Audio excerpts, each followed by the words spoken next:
ꯑꯍꯥꯟꯕꯃꯛꯇꯗ ꯁꯂꯥꯏ ꯁ꯭ꯇꯣꯔꯤꯒꯤ ꯃꯍꯨꯠ ꯁꯤꯟꯖꯗꯨꯅ ꯀꯦꯔꯣꯂꯤꯅꯥ ꯈꯥꯏꯗꯦꯝꯅ ꯃꯌꯥꯝꯕꯨ ꯈꯨꯔꯨꯝꯖꯔꯤ꯫ ꯉꯁꯤꯁꯨ ꯆꯦꯡ ꯃꯤꯇꯩꯒꯤ ꯌꯥꯝꯅ ꯅꯨꯡꯉꯥꯏꯔꯕ ꯐꯨꯡꯒꯥꯋꯥꯔꯤ ꯑꯃ ꯃꯤꯌꯥꯝꯒꯤꯗꯃꯛꯇ ꯄꯨꯗꯨꯅ ꯂꯥꯛꯆꯔꯤ꯫ ꯋꯥꯔꯤ ꯑꯁꯤꯒꯤ ꯃꯃꯤꯡꯅ ꯑꯅꯤꯁꯨꯕ ꯄꯟꯊꯨꯡ꯫ ꯊꯥꯏꯅ ꯃꯇꯝ ꯑꯃꯒꯤ ꯋꯥꯔꯤꯅꯤ꯫ ꯆꯤꯡꯂꯦꯟ ꯑꯃꯗꯤ ꯂꯤꯟꯊꯣꯏ ꯈꯨꯜ ꯑꯃꯠꯇꯗ ꯂꯩꯃꯤꯟꯅꯕ ꯄꯤꯁꯛ ꯄꯤꯛꯂꯤꯉꯩꯗꯒꯤ ꯂꯨꯅ ꯇꯤꯟꯅꯖꯔꯛꯄꯅ ꯆꯍꯤ ꯈꯔꯒꯤ ꯃꯇꯨꯡꯗꯗꯤ ꯄꯥꯈꯪ ꯂꯩꯁꯥꯕꯤ ꯍꯥꯏꯗꯣ ꯑꯣꯏꯔꯝꯃꯤ꯫ ꯑꯗꯨꯅ ꯍꯧꯖꯤꯛꯇꯤ ꯃꯕꯥꯅꯤꯒꯤ ꯄꯤꯛꯂꯤꯉꯩꯒꯤ ꯇꯤꯟꯅꯖꯔꯛꯄꯗꯣ ꯅꯨꯡꯁꯤꯕ ꯑꯣꯟꯗꯨꯅ ꯑꯗꯨꯛꯀꯤ ꯃꯇꯤꯛ ꯌꯥꯝꯅ ꯅꯨꯡꯁꯤꯅꯕ ꯍꯥꯏꯕꯗꯣ ꯑꯣꯏꯔꯝꯃꯤ꯫ ꯃꯣꯏ ꯑꯅꯤꯒꯤ ꯅꯨꯡꯁꯤꯅꯕꯗꯣ ꯌꯥꯝꯅ ꯀꯜꯂꯛꯄꯇ ꯅꯠꯇꯅ ꯂꯤꯟꯊꯣꯏꯒꯤ ꯆꯝꯅ ꯐꯖꯕꯗ ꯉꯥꯎꯖꯕ ꯅꯣꯡꯗꯝꯕ ꯀꯧꯕ ꯌꯥꯝꯅ ꯑꯣꯛꯇꯕ ꯐꯠꯇꯕ ꯅꯨꯄꯥ ꯑꯃꯁꯨ ꯂꯩꯔꯝꯃꯤ꯫ ꯅꯣꯡꯗꯝꯕ ꯃꯇꯝ ꯄꯨꯝꯕꯗ ꯃꯥꯒꯤ ꯃꯃꯥꯟꯅꯕ ꯃꯣꯏ ꯃꯔꯤꯗꯨꯒ ꯂꯤꯟꯊꯣꯏꯕꯨ ꯀꯣꯏꯁꯦꯟ ꯁꯦꯟꯅꯗꯨꯅ ꯑꯗꯨꯝ ꯂꯩ꯫ ꯉꯁꯤꯁꯨ ꯅꯣꯡꯗꯝꯒꯤ ꯃꯃꯥꯟꯅꯕ ꯃꯔꯤꯗꯣ ꯂꯤꯟꯊꯣꯏꯕꯨ ꯁꯦꯟꯅꯔꯤ꯫ ꯃꯣꯏ ꯃꯔꯤꯗꯨꯗ ꯄꯨꯛꯆꯥꯎ ꯀꯧꯕ ꯅꯨꯄꯥ ꯑꯃꯅ "ꯑꯩꯈꯣꯏ ꯃꯔꯤꯁꯦ ꯃꯔꯨꯞ ꯅꯣꯡꯗꯝꯒꯤ ꯅꯨꯄꯤꯗꯤ ꯑꯣꯏꯅꯤꯡꯕ, ꯂꯧꯕꯗꯤ ꯉꯝꯖꯗꯕ ꯂꯤꯟꯊꯣꯏꯁꯦ ꯁꯦꯟꯅꯔꯤꯉꯩꯗꯅꯦ ꯑꯩꯈꯣꯏ ꯃꯔꯤꯁꯦ ꯅꯨꯄꯤ ꯊꯤꯕ ꯑꯝꯇ ꯈꯪꯂꯔꯣꯏꯀꯣ?" ꯅꯨꯄꯥ ꯑꯃꯅ "ꯀꯩꯅꯣꯍꯦ, ꯅꯪꯗꯤ ꯅꯨꯄꯤ ꯊꯤꯗꯅ ꯅꯆꯥ ꯅꯨꯄꯤ ꯑꯃ ꯂꯩꯔꯗꯨꯗꯤ?" "ꯍꯣꯏꯅꯦ, ꯀꯥꯎꯏꯅꯦ, ꯑꯩ ꯅꯨꯄꯤ ꯊꯤꯔꯦꯀꯣ꯫ ꯅꯨꯄꯤ ꯊꯤꯕ ꯈꯪꯗꯕ ꯄꯥꯈꯪ ꯅꯣꯏꯒ ꯑꯗꯨꯝ ꯄꯨꯜꯂꯒ ꯂꯩꯗꯅ ꯑꯩꯁꯦ ꯅꯨꯄꯤ ꯊꯤꯔꯦ ꯍꯥꯏꯕ ꯀꯥꯎꯔꯦꯕ꯫ ꯑꯗꯨ ꯑꯣꯏꯔꯒꯅ ꯑꯩꯈꯣꯏꯒꯤ ꯃꯔꯛꯇ ꯄꯨꯜꯂꯛꯀꯅꯨ ꯀꯩꯅꯣ? ꯑꯩꯅ ꯍꯦꯟꯅ ꯄꯨꯅꯤꯡꯗꯦꯗ, ꯅꯣꯏꯕꯨ ꯀꯌꯥꯝ ꯐꯕ ꯃꯤ ꯑꯣꯏꯗꯅ ꯑꯩꯅ ꯄꯨꯅꯤꯡꯗꯣꯏꯅꯣ?"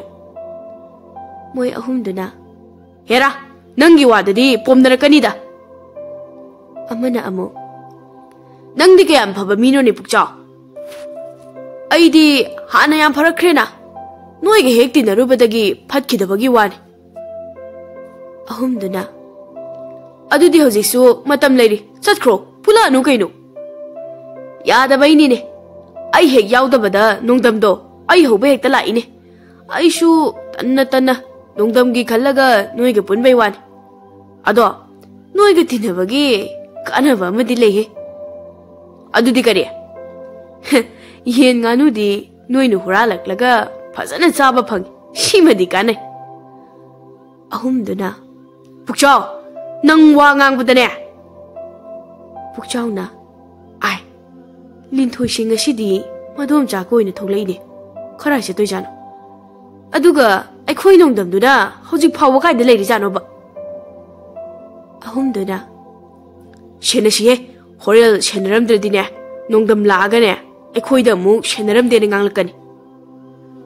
"ꯑꯗꯨꯅꯕ ꯋꯥꯉꯥꯡ ꯁꯉꯥꯡꯅ ꯐꯖꯗ꯭ꯔꯤꯕ, ꯂꯨꯅ ꯇꯤꯟꯅꯕꯒꯤꯅꯦ ꯑꯩ ꯇꯨꯃꯤꯟꯅ ꯂꯩꯔꯕꯅꯤꯀꯣ꯫ ꯇꯤꯟꯅꯔꯝꯗ꯭ꯔꯗꯤ ꯅꯣꯡꯗꯝꯁꯦ..." "ꯇꯤꯟꯅꯔꯝꯗ꯭ꯔꯗꯤ ꯀꯩꯗꯧꯗꯣꯏꯕ?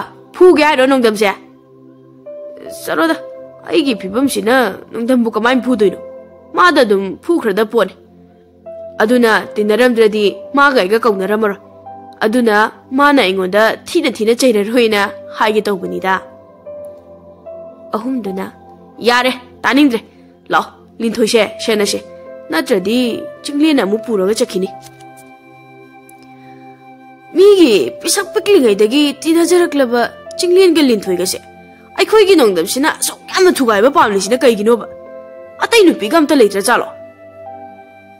ꯑꯍꯨꯝꯗꯨꯅ "ꯃꯣꯏꯅ ꯄꯤꯁꯛ ꯄꯤꯛꯂꯤꯉꯩꯗꯒꯤ ꯅꯨꯡꯁꯤꯅꯔꯛꯄ ꯃꯇꯝꯗꯒꯤꯅꯦ ꯅꯣꯡꯗꯝꯅꯁꯨ ꯂꯤꯟꯊꯣꯏꯁꯦ ꯇꯞ ꯇꯥꯒꯩ ꯅꯨꯡꯁꯤꯔꯕꯅꯤ꯫ ꯑꯗꯨꯗ ꯆꯤꯡꯂꯦꯟꯅ ꯃꯤ ꯐꯕ ꯍꯦꯟꯕꯒꯤ ꯂꯤꯟꯊꯣꯏꯁꯦ ꯆꯤꯡꯂꯦꯟꯗ ꯂꯨꯞꯈꯤꯕꯒꯤ ꯋꯥꯔꯤꯅꯤꯗ꯫ ꯀꯔꯤꯒꯨꯝꯕ ꯅꯣꯡꯗꯝꯁꯨ ꯌꯥꯝ ꯐꯖꯔꯝꯃꯗꯤꯅꯦ ꯂꯤꯟꯊꯣꯏꯁꯦ ꯅꯣꯡꯗꯝꯗ ꯑꯣꯏꯅ ꯂꯨꯞꯄꯝꯃꯗ ꯄꯣꯠꯅꯤ." ꯄꯨꯛꯆꯥꯎꯅ "ꯁꯛꯀꯤꯁꯨ ꯈꯔ ꯈꯟꯅꯕꯅ ꯐꯠꯇ꯭ꯔꯣ?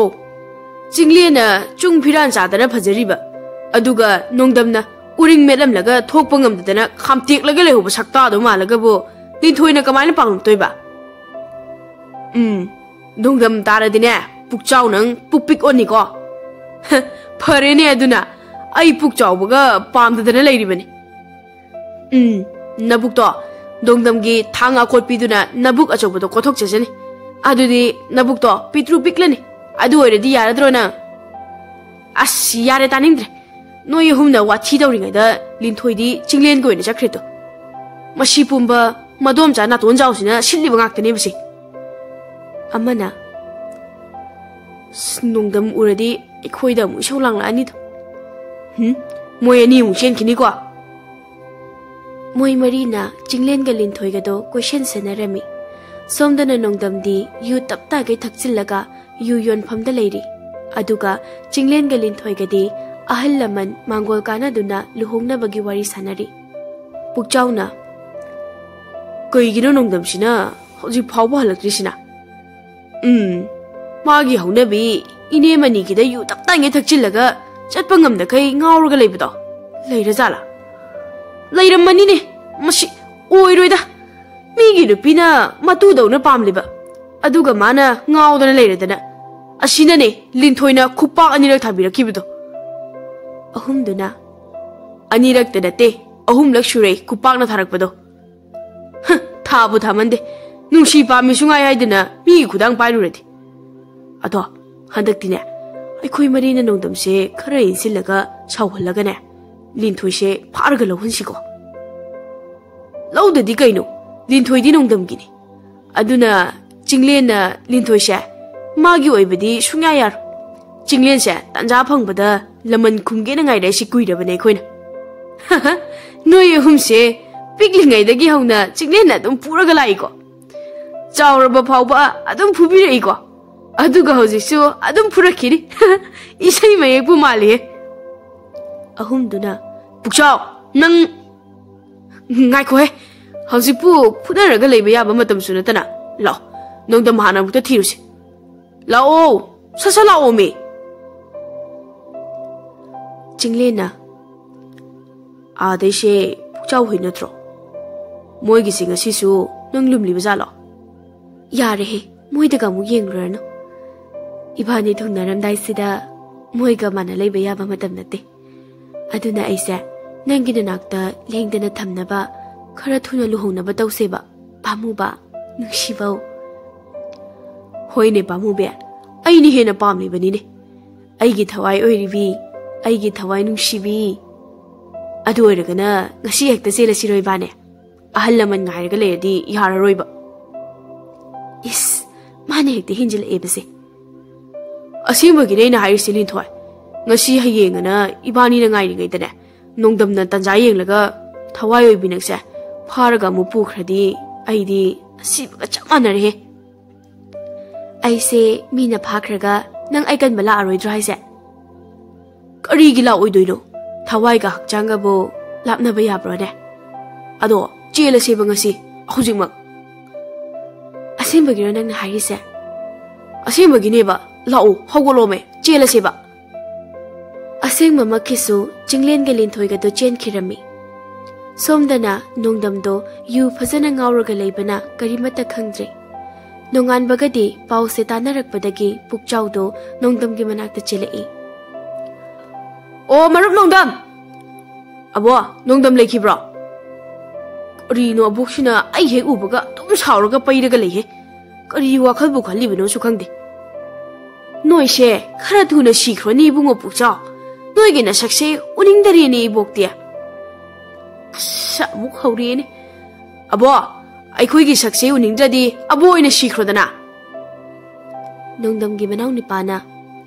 Kari aba iyama Pukchaw hojiki wado. Mabok luna tawzaba inaw sisu leiramni boire. Abok to sumphagi tawrambanida. Ado inaw nayamba dubu leitro. Mama isida khupakni ek thajilu. Sakta asiga pukta asiga.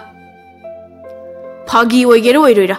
Matungda aige abokta adugumba wado hek hairaba shire khanguna. Ai aine nabokta kem haijaroi ko nang sibe yade. Nayambadi khara ngaushine haibe wani. Pukchildi chawkraba jani ko.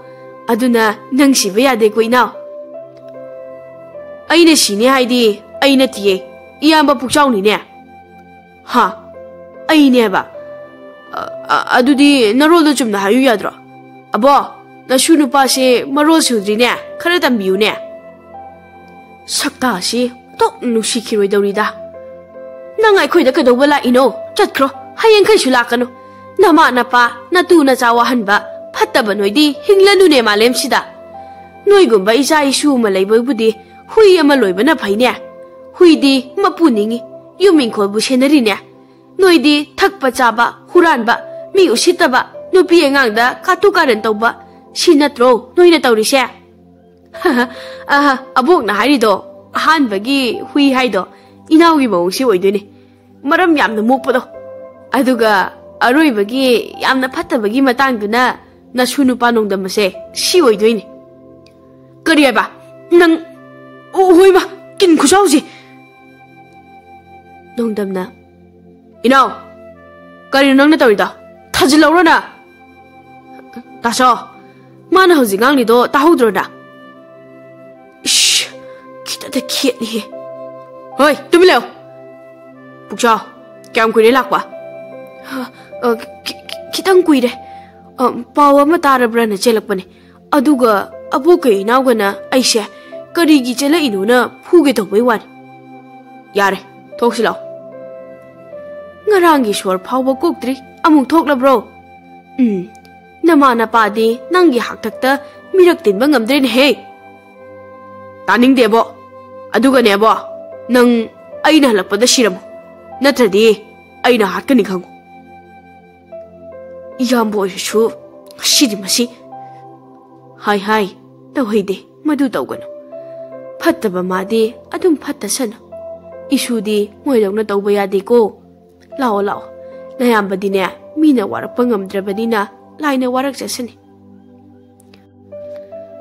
kariba pukja linthoi chingle ga chele ahalla mana haidopa lakreba ayyo aina noi mari da linthoi se shenauna yu pithakna yen ngano pizadra ngahan kai thaklaga thammisidi moi ani chen khrena aigona paupina thamlibro ngarang nangna ine mani gida ngawraga ta leirena lowba lai kana thokibani ne ngarang nangna ngawramdradi aikhoisu phajana senaram gadabani ai senau haiba nate ne linthoi senau haibani ne thibong law nangbo thibong law haire ne chabadi moi humni na charaga adunongda haujikti linthoi se singlen gi oikramnina nang atopa nupi ama oine yengloko nongdamna pukchau do khupak na hajindana thajilai ayo ai kainom tawre ko ngawre linthoi aigini linthoi kanamata gi oibe yaroi aina piklingai dagi linthoi se aigi natana kanamata gi oibe yaroi ni lepkramani karigumba aigi oiba phangluida bo oiradi linthoi ga aiga punna shiminagani aduga mapok langwan amada ma ai pokminaduna ma aiga thungna hangani wari kadi mathang mapoktasu chingle leiramadi kamai toba nang kanagi michangno nangi na thibongdo karana pije chingle naro nadraga ainiro ha ayo ma as nangna de nangna as ai sumai bane ba purakanu me chalo yu lawru cho aduga moi humdo ai shidanga hoin haramo mi gi are ma charaga leibase yamna shidani imaga pabagana thabakshu tasana talaga chaw mi gi are ma pa chaganu na toina haibado maduda aina taning de kaina hek chaikibado sida khangle adusu nongdamna sumain hek thina phura kande sisu horeng hakleraga kaukradabani ama boiro isada phawbadi mapai dawna tawhallaroi linthoi nang aina kayamu nushi habasi khangna kaishu nataba lairaba chinglen da chelabani ko chinglen nangna fana kana hodnarabasu linthoi di aigi oigani madugi damak aina nang hatlasu hatkani ngahak leiraga pukchau yu puduna lai mamanaba ahum dusu nongdamgi khonthi charaga leirami aduga moi manga do yu thaktuna linthoi phanaba wa khanarami pukchau di kochi kotana nongdambu khoidau thit kai sagal hali maduna nongdamdi mai hauna aroibida saukhre somdasu chinglen ga linthoi ga do chayol sida yam thuna luhongna ba haidana matam lepnakhre pawase tabada nongdamdi tumba chaba khangdana yu thakchinduna makhutta thang akonbi ama paiduna numidangda koicha chatlami inaw nayambase ngarang handagi kenomi tawtaw migi masaga thangna muk thilune aduna amukta senauko mana migi piklingedagi nusinadana laknabi iche linthoi se asuk yamna pamlisibu karigino iche linthoi ga iyamba chinglengadi luhonggadoba hayeng hachita sungairabani nushibase nushibani nushibadadi phataba mi afaba mi haiba ma leitabani migi oirasu aige adum oiningbani nayambase phatte okte hairabasu magi nushibasidi asengba amakpa yaudaba nushibani mano okludabagi mina pambidabagi wan ha amabu oire nayambadu seno napaga namaga nadi nayambase senaba haibasidi kashu oiraroi moidi shirasu yare na khallabani haigumdana tasau lei haibagi yumsida karimata kanadrabne abo madi shikibna phare adu oiradi ai thana ngai horani dana hai nangsu phattaba chinjak chade ngausinna dai haibagi wani nabukti nangni hena phattabani nayamba shiraga lau ingkhol singse nathan toi hobagi manglan manglibado abukti loina uba jani ko kamaina khangli jano masigi hanu bisinamo ainadi moise luna tawsinaraga pabagi leiriba lau ingkhol mayam se thattagi oigena khalaga abo nangna khali do nati aidi tasauna gyan taraklaga akhoi puna leminabadune hoi adumaina khaladine nayambado senau chu chalo hoi abo mayamba sina khara gyan tara adine aisu sikhiba yarabani moigi khanbadane ai siba ngamdrabani mama mapane na tawrisina isa se phatre hairadi phanaba gai tawsigena them khotana wari sanana bohonade mai thokpa leithokre adunadi karaidagi isu se pharakani mapudo hingningai dadi isu se sumainadi tawramdabani ko madumasu siningkhrabaduri sidrabasu yarabaduda hek sikhi haimi tasau se asida leirine tasau nang aduda kaidawrido law yumda changlase tasau nang kapliro as talli nupana bo ina nang tasau se yamna warine ai thafam khangdrene aina asuk yamna nungsijabi mabu aigi imang maktada luhongduna pukhraga aina matau karamna yengduna leidoino ekhoi tasau sidi atida kalasu phatrabasu nupigi matangdadi pura hangang muchan mane chelin thoida nungsi haireise anirak ahumlak tisurabani adubu tasau se opte ngausinayina ichelin thoina hekta yabiraktab adugi shunatana iyamba chinglen se leibagisu yadaba singlen sidang leitrabadide linthoi se ekhoi tasau gi oirabani tasau natrasu aige dum ohiba yarabani isi linthoina masak phajaman badugi pamudana sum haibani ko tasau yam khanjiluranuda law yum changlase nang changkro nang tasau de sida lehokki yaroi tasau law yumda changlase ba natraga chinglen se hatokra cyber tasau nayambasu hanade dumain khalam adubu chinglen gi kari maral no haina amuk khale aingonda gisu chinglen na yam phaba hele oktaba phattaba aingonda ninthoina leijaba budi chinglen da leijakhibana hena nungai khine aduna ai warasu wana tuminda leiragina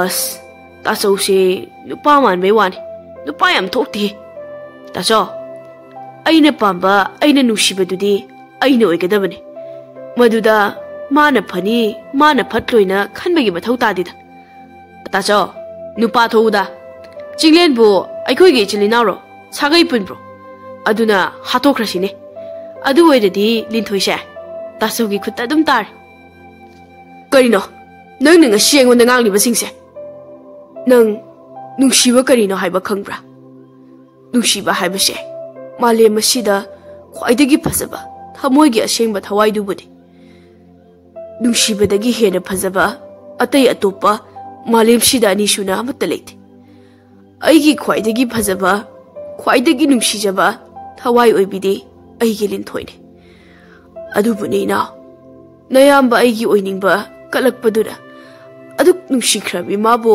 मांहन ताखनबा ममित्तगी मपी ताहंदुना मिनो काउहनखिबदुदि नयाम्बना पामदे माना अइगी ओइद्रबसु माना नुंगाइना लेखिबदुदि अइ पामे अदुगा इनाव माना अइंगोंदा हाइखिबा वा अमदि कसिसु अइ काउद्रे इबुंग नोंदा अइ नंगबु मपोक्सिमगिदि नुंसिबदि ngamlaroi अदुबो नंगना अफबा मी अमा ओइदुना ज्ञान तारकपा मिकुपतुमदि अइना नंगबु हराउना नुंसिना मिकुप अमतंग ओइरबसु येंगबदि ngamgani हाइरा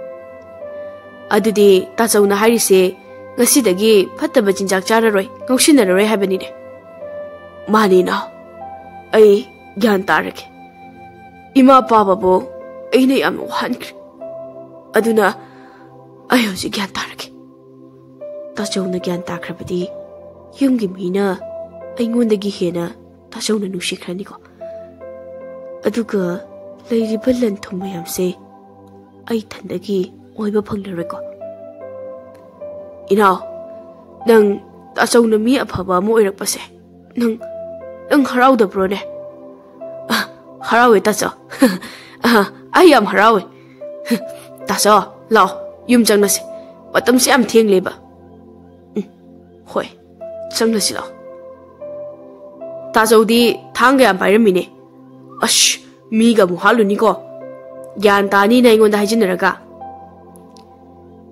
इनाउना मयाम्बा नोंदम्बो युमदा पुसिंदुना पोथाहलमी अदुबो नोंगानबगदि खुल लेकायदो वा कपनदुना यामना लांगनरमी नोंदमसु चेंथोक्तुना येंगलुबददि चिंगलेंदो मीना थांगना थिंदुना हालंबगी ओइरमी इनाउ इपा पाखना थोंगानदगी कन्ना चेलई ताचौ ताचौ कइनो नंगना तौरिसिबो अश ताचौबु ज्ञान तारनी हाइरमदाइने खुगी मियामसे अखोइदा लोइना लाबा मालेने ताचौ नंग चेंख्रो ताचौ नंग चेंख्रो हाइबने पुकचाउना नोंदम कइनो नंगना तौरिसिबो हा अइकोना वारी सारगे नंग चेंख्रो थुना नत्रदि सोइदना सिरनी चेंख्रो हाइबने नोंदम चेंख्रो ताचौ चेलो मी लोइना ओमसिलए कोनगी कोना थोकपा लाक्चरसने थवाइ हाना हिंगनबा चेलो ताचौ चेलो हाइबने ताचौ इनाउगा पुकचाउगना नोंदमदो नमदना चेलहनखिरमी मा हेक चेनखिबगा खुलगी मियाम हुपचिलक्तुना नोंदमगी युमदो थुगाइबा मांगहनबा कया तौरमी नुमित खरनी हौख्रे लेकाइगी नहासिंगना नोंदम हाटनबा थीबा लेप्त्रि अदुगा लिनथोइदी मागी कादगी हेंदोक्तना चिंगलेनगी वखलदा कप्तुना दुम लेरमी इबुंगो चौबा इशु नुपा दुबो कराइदा करी चारगा लेरमगदौरिबनोने अइदी मागी खनबदा वखलसे पुबा ngamdrene abo kapkanuse mapana ima magi wa amata imungsida palakano ngale masida ma amu phattaba macha amata leramoi aigi oinadi ma sikre hojik aigi cha ama khaktani ani sudre ima mama aduna asuk pharam khraba ichani ko mi phattabaga sanga tawrubadagi फत्तबे इचा हाइबदो हेक ओइखिदा फत्तबदगी मी ममांगदा थोकपा ngamdana लेरिंगैसिदा मीगी लुहोंगदौगी ngaiduna लेरिबा मीगी मचा फख्रबदो हे हाथोकपिदा इमा मा याम फत्ते मा आइगी इचा नते माना हातपने हाइबसे कना उहौगे नोइना मंगोंदा दाइनरिदुबो माना खरा ngausinaba ओक्तबसिदा इशुदा पंगताइदा ताइनबदि यारोइको मीगी मचादो अखोइगी नोंदमबना हाटपनेसे लोइना खंगनरबनिने चिंगलेना सिद्रिगैदा नोंनिनी ममांगदा ममानबसिंगदा Chinglen हाटकनीना हाइरमिये अदुदा नतना चिंगलेना थिंदुना हाटलमलिबा थांगदो मागी अकोनबी थांग मचादुने सिदबु इमाना फटखिद्रबना सुनुपादो करिगी कंखलिनो माना फतबदुना अखोइ हजि खुलदगी सुइन थोकलेदना ममाना नोक्तुना त लेजब लिंथोइदो कादगिसु हेंदोक्ता कई कप्तुना त लेर माले फिबमसु यामना सोक्सिले हाइने करिगुंबा नुपी मचादुना फत्तनुंगदा थोक्लबदी हंदक्ति अखोइ लोइना खुलदगिसु ताथोक्लनीना युमसु मै थादोख्रनी यामना फत्तबा इचानेमा माबुदी खुलगी नहासिंगसिना हेक फंखिबददे याम तमथिना हातपिख्रदबनी अइसु हातलो यारे अइगी चानतेना हाइख्रबनी करिनोने अइगी इमुंगदा थोलिबा थौदोक्सिबो मसी मयामसे उनी खंगनमलबदी अइसु ngahana सिजरमगदबनीको अबो कपकनु नसु इनाउ लेरिसिदे कपकनु से अबो लाओ अबो इमुंगदा चंगलसि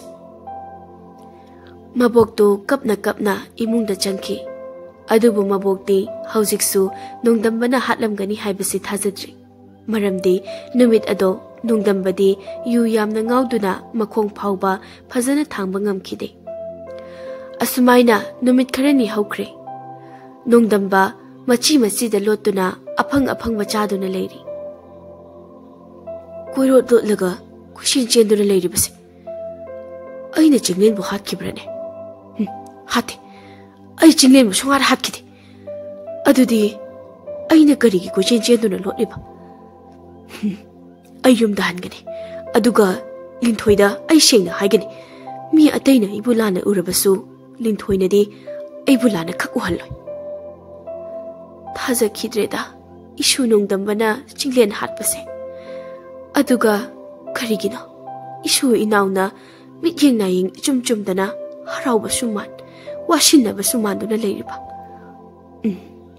मी हातपसे कनानो हाइबदो थिकत्तबा यारोइ तौरि इ कनानो हजिकिदा हुरानबरा नत्रगदा हौदोंला अदुगा मोय अहुमदुना करायदा चख्रबा जानो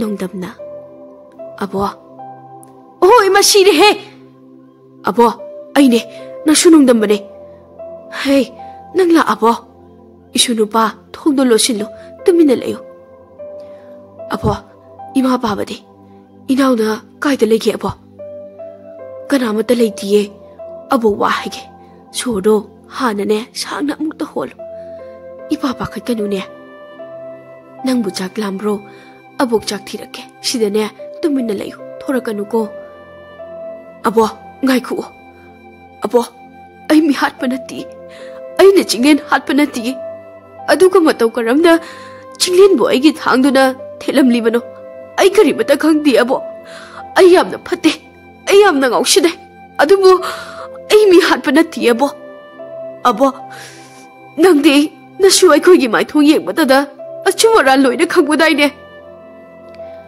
अबोकने इशुना हाइबा पुंबा थाजैने नंगना फना फत्रबसु इशुना हातपदि नते हाइबदुमदि अबोकसु खंगिने लुरिबदि नंगना मतम चुपदा पाइबा थांगदुना चिंगलेनगी मसादा युंगदुना लेरमी हाइबसिने नुमितुदि इशुदि यु ngongmandana nakhong phawba thangba thoktagai isu inauna puraga lakhiban ngaiko thangdo inauna gadi pakhibrane inauna pairabasu mana kamaina mi hatoino aigi inaudi jamjam jabe inauni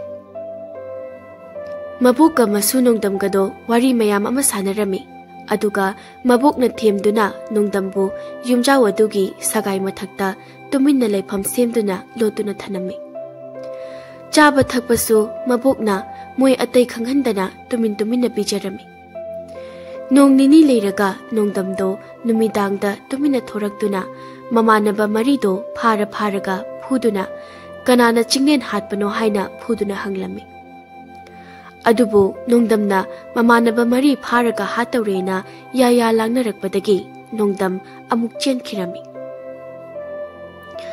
अदुदि चिंगलेनसे कनाना हातलिबनो मोय मरीना मी हातपा ngambagi matik mathona su leibanate adudi kanana hatiba amabu oiro ai inthoi ki manakta changda bayati aduga aina jinglen hatpa nate habise khangan gaki masida mana ibu thajabire phare thajadaduna mana ibu hatlabasu ai kari mata haireroki adudi ahing maya changlakpada ai inthoi ki manakta chatlake पंगीदको अैगी इशु अहल से तुमिन्ना मतम खरा लैखोको हाइबबो हेक तादेबा इबो कईगिनो अमु कपलीदुना कपकनुसे नसु फत्तबा मागिदमक्ता इबोकना कपकदबा नतेको फरसु फत अबोकिदी issue अहलनिने इनाव Chinglen हालिबसे नयाम्बना ओइरोय सोइदनाने ममानबा मोय मरिदुना हाटपो ओइरमगनि अइशु अहानबददि दुमाइना खलमे अदो अबो मोयना नते अखोय तासौना हाटपने नुमितो अइना तासौ युमदा पुरकपदा मखुत्ता मागी थांदो पाइदुना याम साउना लेरमबदगी अइना पुरखिबने युम यौरबा फावबा तासौगी थांदो अइना पाइगे यादे मी हाटकनि हाइदुना पाइदुना लेखिबने ओइरोइने इनाव नयाम्बना हाटपा सुंगोय ओइरोइने अबुकना हाइबा वासे लानगंदबनिको नुमित अदुगी नुमिदांगदुदी नंगना नयाम्बदो लौरुरिबा नत्रो मदुदा नयाम्बदुबो यु ngaudana lepa phawba phajana ngamdribadudi abo tasawna chinglen hatpani haibadi hatpani dana abuna tasaw se sukyam kankhali se karigino hai kari matawno side isunupa abo wa haige nang tasawdo abo ki inakta laami aduga wari pumbali rami magi wari duga mana kappadugana takpadi nang tasawna chinglen hatpo oiroine inaw mabukna mayamba nongdam sum kankhalakpaduda inaw yamna saurami maduda mamaga mapaga su pakhatana tumba hogatuna changlai madu inaw di uramde mane numit adugi numidang aduda aikhoi roina tumna khibaga tasawna magi thangsori do paiduna chinglen gi mayumda chakki aduga mi tumna khibagi khudong chaba lawraga tasawna chinglen gi kagi thongnaw do yam tapna phakki thongnaw ado phakpada tasawgi khubi do sokki isu mayam ama thokki aduga tasawna thongnaw ado phakpa loiraga phamungda wakhal nungaina tumliba chinglen gi mabukta thangna thinki aduga khud oina chinglen lawba ngamdana ba machil menki aduga hanjin hanjin mathabakta thangduna thinjanki bane thangna thilli kanda chinglen do laudro aduga nangna mataw karamna amu chelakliba khubi su soklaga nangna aikhoida haidriduna kaigino aina machin melaga kamaina lawba ngamdoino abo aduga aina hanai thonawduda chongthoktuna yumtana chelakhibane nang thangdo thalamme adum hoi abo thangdo chinglen da yunglamlaga ai adum chelakhibane nangna yum yorakpa kandadi nayambadu tumnamlibra hoi abo abo ngaiko aigi wari do soire aina hatpa nate tasawna hatpane as idi loina haidokredara kamai tawni side karigumba abukna mingonda haikrabadi aina pamlibase matta phanglaroi adudi abukse makhori jaram se melaga hatlabadi kanamatana khanglaroiko aina chinglen hatpane se inaw na mabokta chongsinduna makhori metke tawrami adubu mapaga mamaga na chongsinduna mabok kallaga inaw bu phana ba tawbada inaw na mamaga mapaga do inthuram laga chenkhirami somdana nongdamna linthoigi kada tumina changduna mana hatpanati haina kaptuna haijarami adubu linthoi mapi taduna nongdamda pendana sauna yenglami nangna ibu thamoi shengna nusibo oiraba aigi chinglen bo hatta boy rabadi nang chen ki bayar nang le ram ko hoi ai cheloi masimak na ai lande haiba khanga da boy rabadi nang chen bayar hoi chaksang du da thiru du bo I thang du dikai dodori ba moi ma pa ibungo atomba noi amuk ta hogolu ni he ibema ngai ko kai nang na tawri di bo is kanano mana sida ima nongdam dini he moi papa ibungo laune he oh nang aibo haning libra phare nang na aibo haning laga nangi thamoi na pen ga da boy rabadi aina nongoda kashu thinglaroi lingthoi aigi chinglen da thangna nangna thangna thinba matamda aigi chinglen da kemna waram gane ha kaino tawrisibo नसा नुपीना थांगना थिनख्रेमी कहीं तौरसिदे थांदो इपाद पिरौने नोंदम नंग आई इचाबु हाटपा लाक्निब्रा हा इबुंगो खुलगी मी कौरौने खुरा थांदो लिंथोइदे पियो अदुगा बाना पेंद्रिबा फावबा अइबु थांसिना थिंजनससनो अदुगा अइसु ताक्लमगे अइना चिंगलेन हाटपा नते अइना लिंथोइबसु कयामुक यामना नुंसी हाइबसु खंगहलमगे खंगहौदना मी मयाम अमा चेंसलक्तुना नोंदमबु फादुना फुदुना मपानदा पुथोकी नोंदमदे लिंथोइना थांगना थिनबदुना ई थोकमंदना अदुम वानथक्रे तांजा अदुदा मबोका मपागा ममागा सुचेंसलक्तुना मियाम अदुदा नोंदमना चिंगलेन हाटपा नते इनाउना हाटपनी हाइना कप्तुना नोंदम कन्ननबो होनरमी अदुबु मोइगी वादो कनामतना तारमदे लिंथोइना चिंगलेन नंदी करिमता खंगलमोइको अइना नंगबु कयाम नुंसी हाइबसु अइना कयाम वाइ हाइबसु नंदी सिरबनी हाइदना लाइरम लेंदा नुगाइना लेरबलनिको अदुगा नंगबु कनाना हाटपनो हाइबसु खंगलबसु आइखोइदा हाइदोक्तना तुमिन्ना येंगदना लेरमगनिको चिंगलेन चिंगलेन अय्याम वाइ चिंगलेन अदुबु गसिदी नंगी मी हाटपनो अइना थांगना थिंदुना लमन खुमख्रबनी चिंगलेन नोंदमगी सेंगलबा मिटकिपी थांगना थिलबा फावबा मोमोदोकना अइबु यंगलिबा मिटे अदुदी मामी हाटपा ओइरो नुसिबा अमबो वाहनगद्राने मागी वाहै खुदिंदा अचुम्बा नुसिबना मयेक सेंगना अइगी थमोइदा ताहलिको लिंथोइना चेंथोक्तुना मयामदा हाइजदुना नोंदमबु कलमी नोंदमदी ज्ञान मांगदुना फिबम कायना तादुना लेरमी मतौदुदा लिंथोइना मबुंगसिंगदा हाइरगा नोंदमबु कनबीनबा हाइजदुना अमाइबगी मनाक्ता पुरमी नोंसुंग अलमदाइगी मतमनी तंजादुदा पुकचाउगा मोइ अहुमदुगना इनावबु फारगा मियाम ममांगदा पुरक्लमी अदुगा मियाम चंगदना इनावबु फुदुना करीगी चिंगलेनबु हाटलिबनो हंगबदा इनाउना तासौगा एगसे पिकलिंगैदगी इमा पाबा अबोक पुपुना शेटपा चाबदा चप मानना अदुम येनदुना पिबी पुकचाउना करीनो मान लिरि वारिसिना अदुबो अइदी पिकलिंगैदगी तासौदगी हेना शेटपा चाबा हेना लौबा अदुम पामकी अदुना तासौगी सरुतो अइना अदुम लौनबो होनकी तासौनसु हराव अइंगोंदा अदुम पिथोरकी